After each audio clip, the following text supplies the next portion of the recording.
All right, well, welcome everybody. It is Tuesday night, and I have Dave Parke with me. And this is a sort of a new technology experience for folks. And so this is kind of like AM radio. I'm in the studio, and Dave's going to be calling in. Hopefully, we're going to come up with a software solution, though, so that by next week we can actually do a split screen with Dave, and that'll be pretty cool. But Dave, you want to say hi to everybody? I know you're in the chat room and have already said hello to some folks. Tell us who you are and what are we doing here on a Tuesday night? So, welcome everybody. I'm Dave Parke, and thanks for joining us tonight. We are, if you weren't in our last call, what we are doing is we are teaching both mindfulness meditation and the benefits of mindfulness. And we are also doing guided meditations in order to help people maybe accomplish some things or let go of some things, or, whatever it is that you want to change in your life, if there's anything there, or just, a nice relaxing event. Absolutely. And, it went great Sunday night. I've been creating some guided meditations each day on mindfulnessmeditation.org. And I know that you're planning to record some as well. And it's a new website that we've kicked off. And the reason we've kicked this off is really simple. We want to be able to build a community of like-minded people who want to both learn together, share together, and enjoy something in common together that can benefit us. The goal of Sunday and Tuesday night, like Dave said, is a little bit of learning and also a chance for us to provide some guided meditation time. Often people intend to meditate. They don't set the time aside. And if you simply set Tuesday and Sunday nights aside to be with us and the rest of the folks here, you will have made the time to actually practice mindfulness meditation. Dave, I want to ask you a question about meditation. A lot of people assume that you have to be in a funky position in order to do meditation. And so far in the videos I've made and in our discussions, I haven't been in any funky positions. In fact, the last meditation I made, I was sitting in a lawn chair. How does that work? Can you meditate in a lawn chair? Most definitely you can meditate in a lawn chair. You can meditate while walking. You can meditate while eating. You can probably meditate on a roller coaster. The traditional position you see, which is the lotus position, is supposed to be the most stable position. It's supposed to enable you to align your spine properly, allow you to lift your head, and breathe and everything.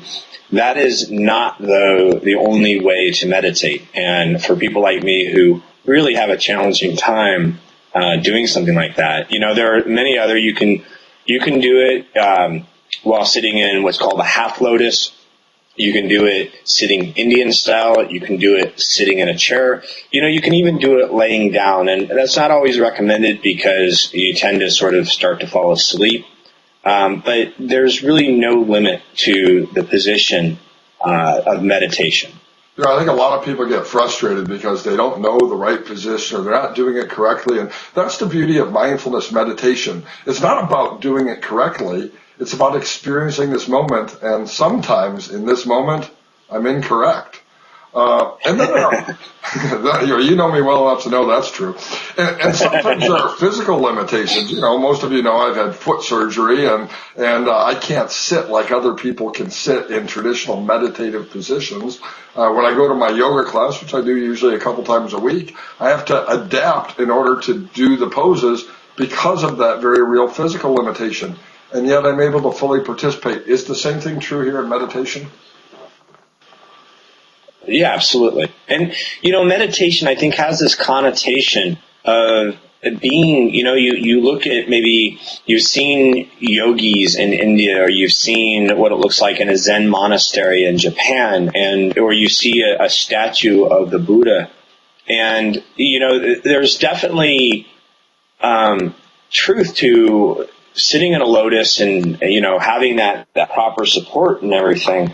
However, it's important also to be gentle with yourself, to be gentle with the process. Don't overcomplicate it. Don't turn maybe what's optimal into something that's required.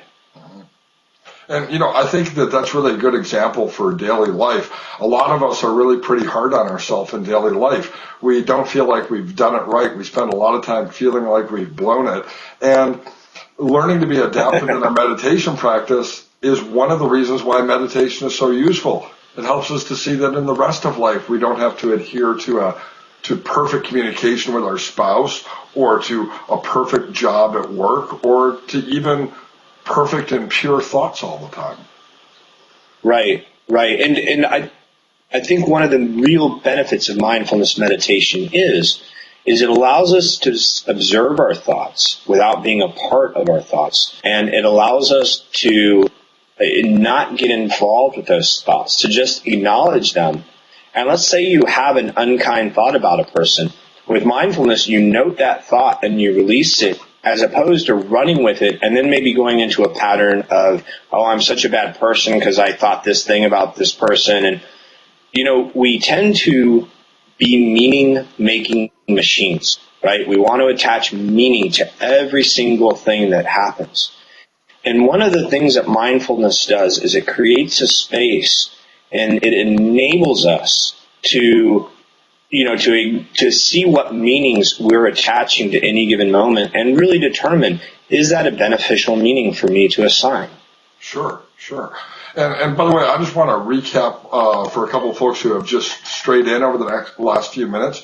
It's Tuesday night, and Dave Parke, who's a life coach and a meditation instructor from New York City, has joined me each and every Sunday night. Dave and I are going to be providing a time for you to practice meditation. We're going to go through some guided meditations, practice some mindfulness meditation activities, and our website is a site that is devoted really to building a community where we can all better our lives.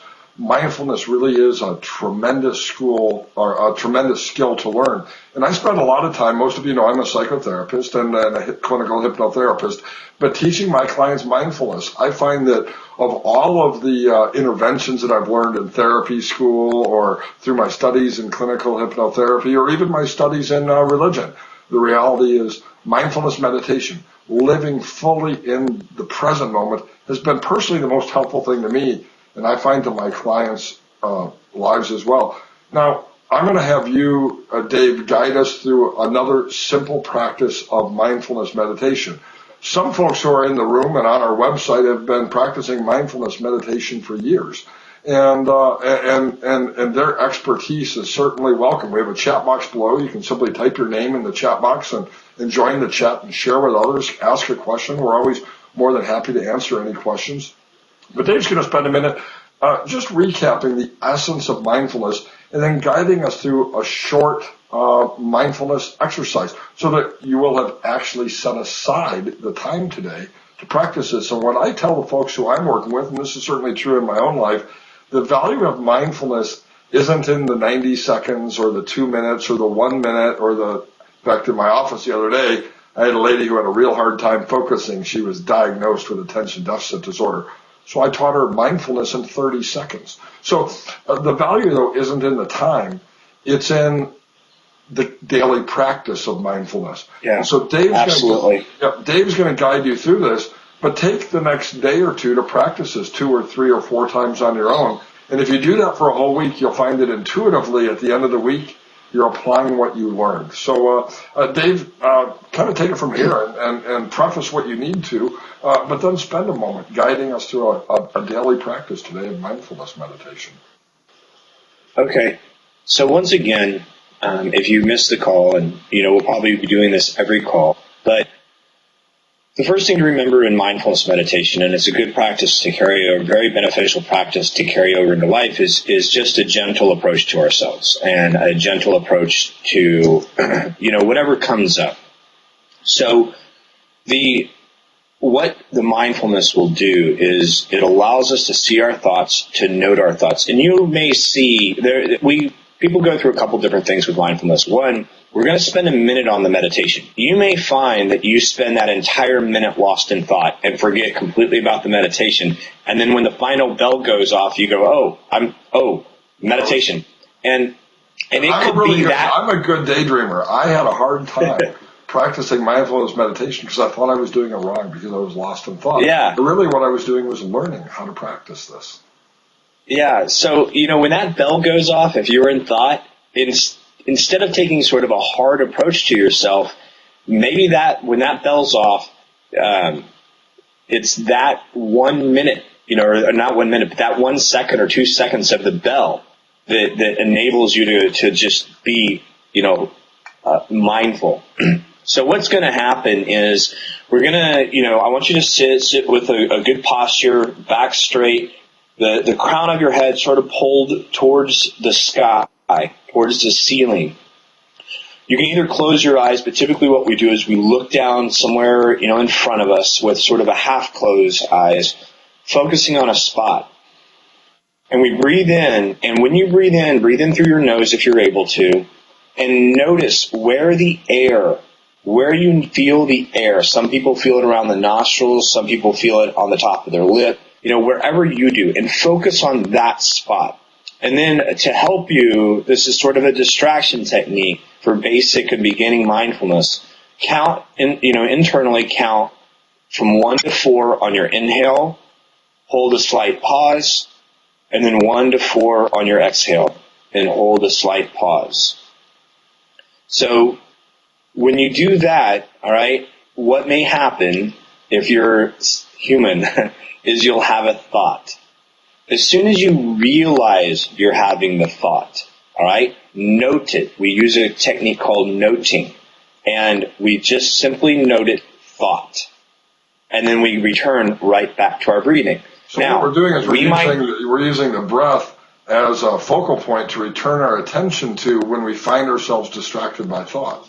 Exactly. The breath is our focal point. Now, 100%. Thank you. Now, we're not saying thinking is bad, are we, Dave? Not at all. What we're doing is we're creating space from our reactive mind. In Tibetan Buddhism, they call it chimpa, right? Getting hooked by our thoughts. And so it's almost as if when a thought happens, we're immediately in it. However, if we can learn to just release those thoughts, not in any kind of hostile, negative, or violent way, but we create space between ourselves and our thoughts. And it doesn't mean we don't think. It doesn't mean anything. It just means we are not our thoughts, because we're really not. But we have a tendency to really identify with them. Yeah, Kelly asked a great question. Do you have to keep the eyes open? You can do mindfulness meditation with the eyes open or the eyes closed. I tend to prefer with my eyes closed, but So you can certainly do it with your eyes closed. One of the benefits of doing it with your eyes open and focusing on a point is it gives you one more sort of point of focus in addition to the breath.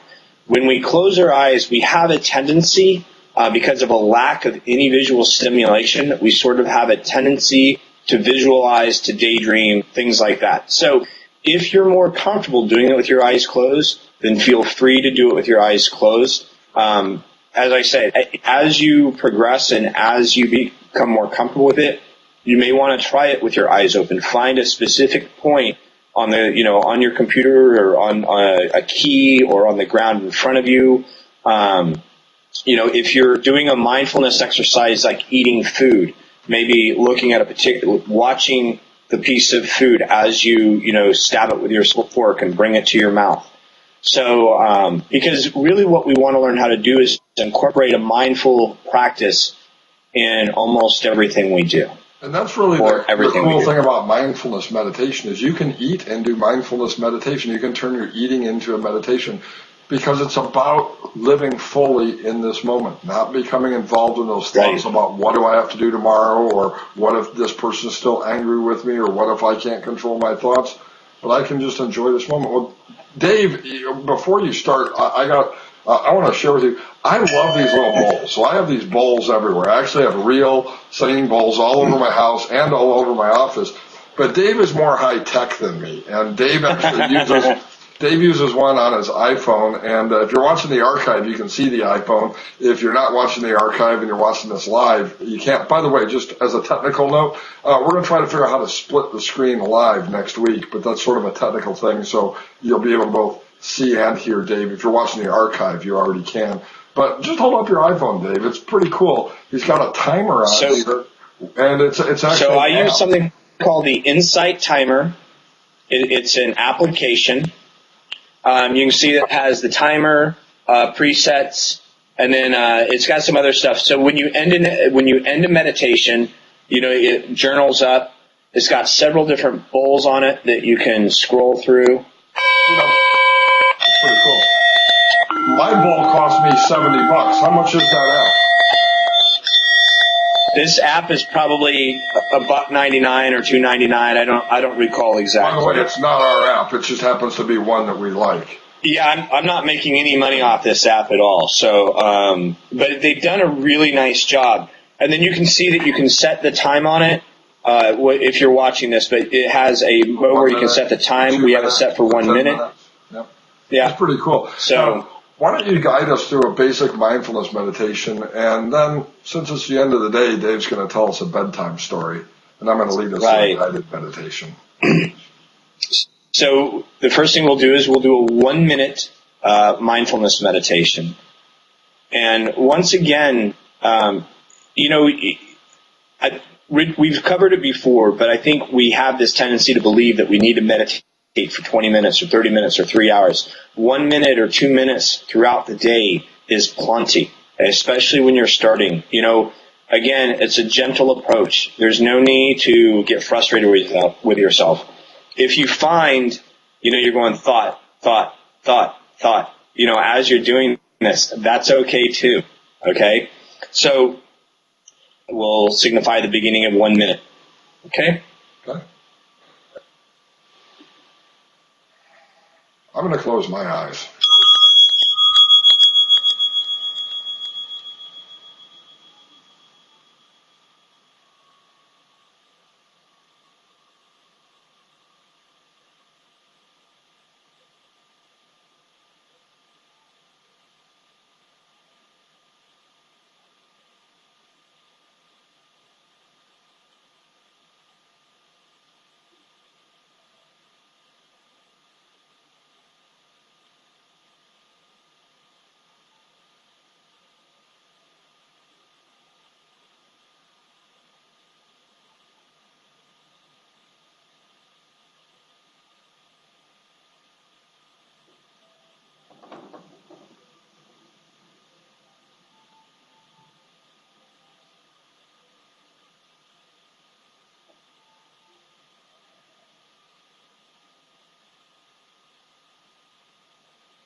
And just gently come back.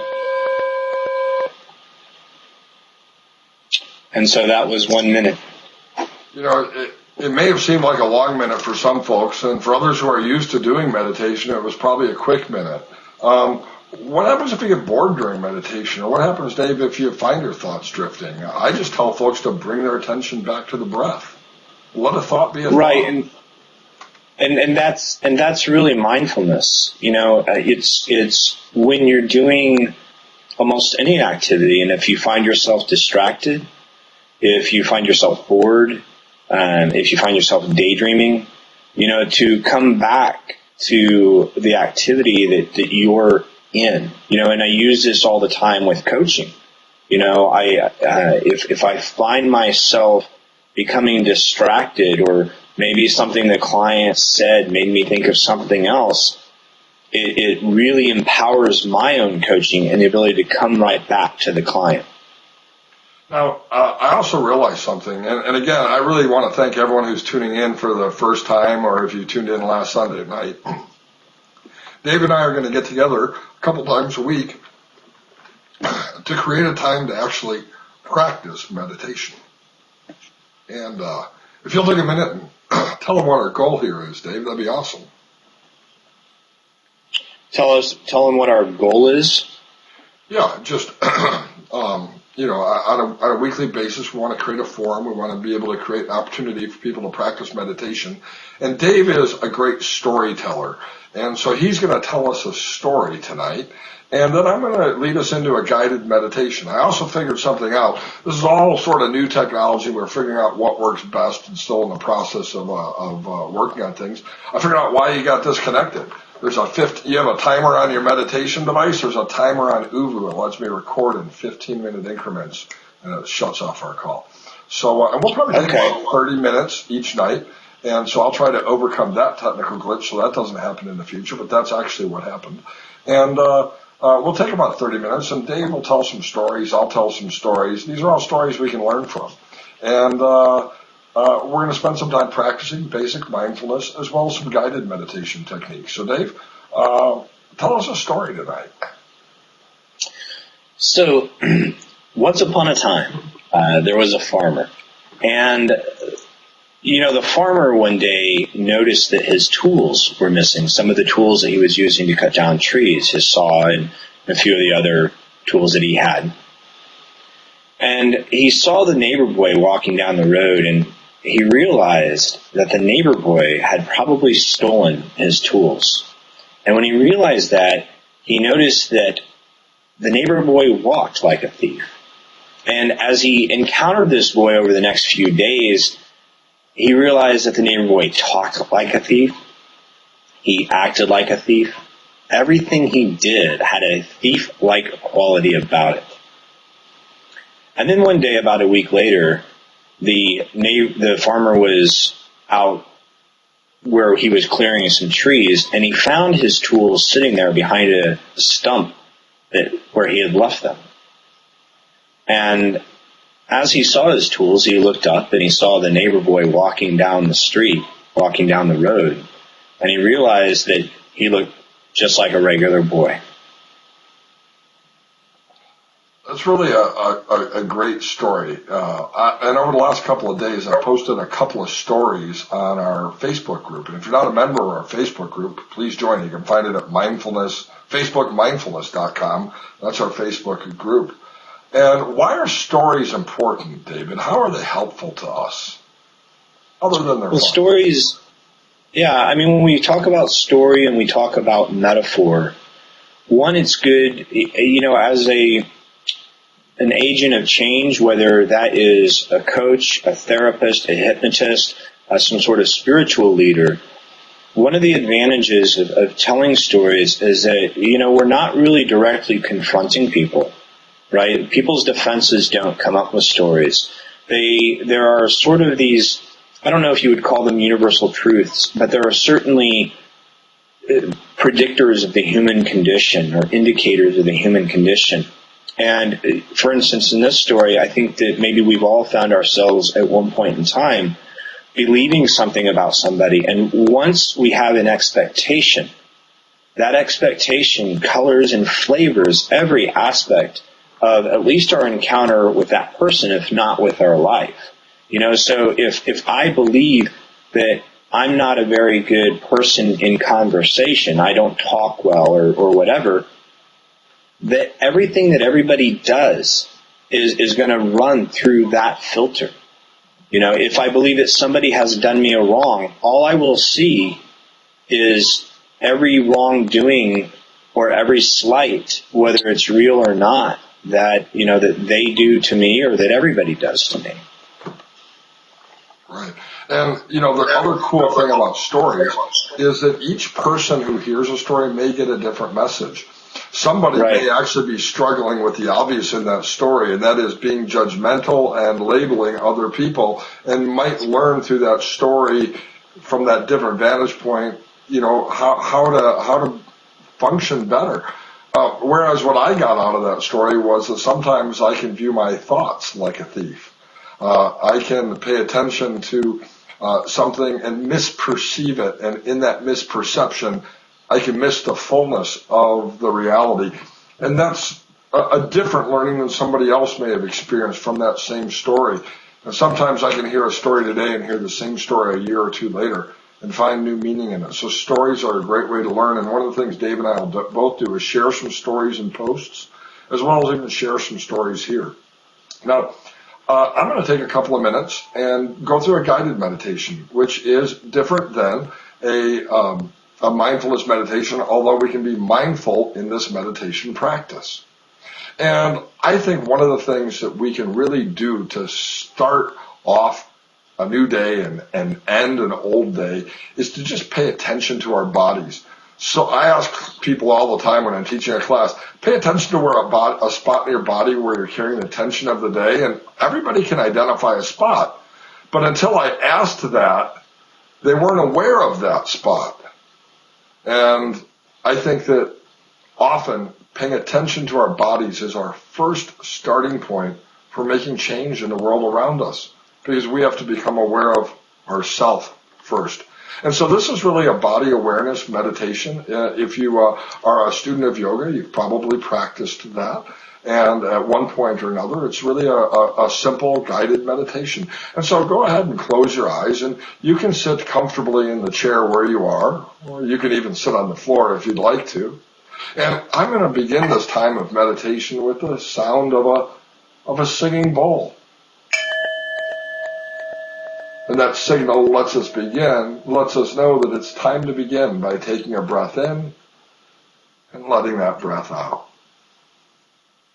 Breathing in and breathing out, neither trying to slow down nor speed up the breath, but simply paying attention to it, using it as our focal point anytime we find ourselves experiencing distraction.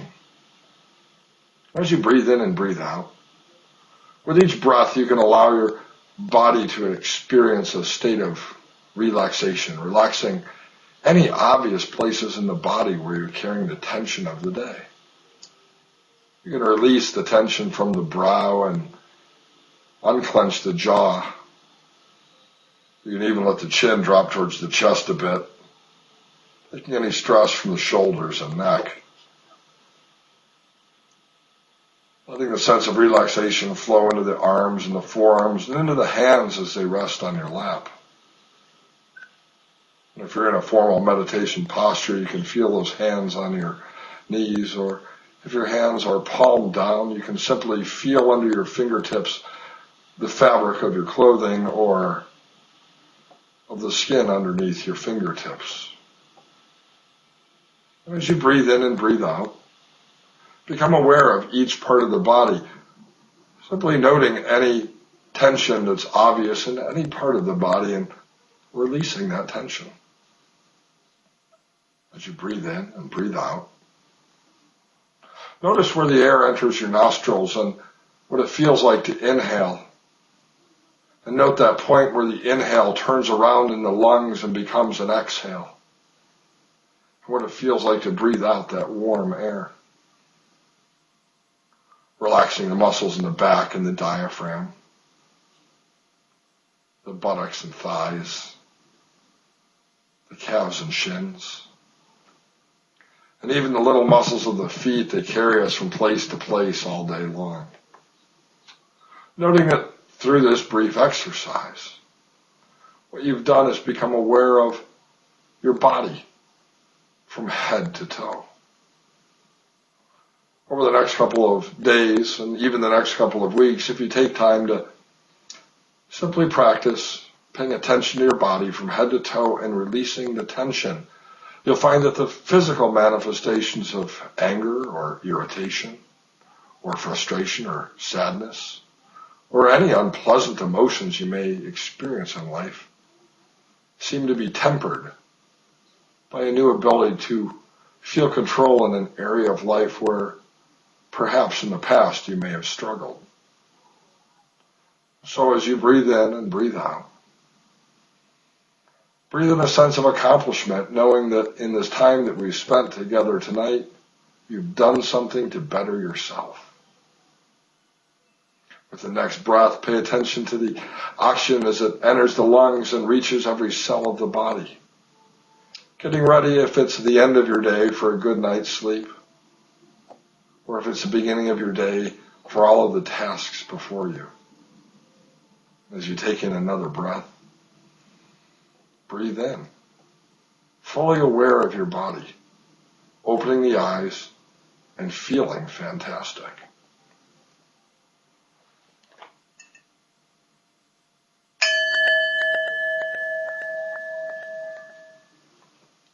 Again, each Sunday and Tuesday night, Dave and I are going to take about 30 minutes and simply spend some time doing some guided meditations and practicing some mindfulness meditation. This is a great place to build a community. We invite you to participate on Facebook and to visit our daily meditations on the mindfulnessmeditation.org webpage. Please share it with a friend and invite a friend next week. or next Sunday. And you can always view the archives later on our webpage. Dave? Yeah, thanks for being here, everybody. We really appreciate you joining us with us. Fantastic. And we will look forward to seeing everybody Sunday night and, of course, online over the next couple of days. Thanks, everyone. Bye.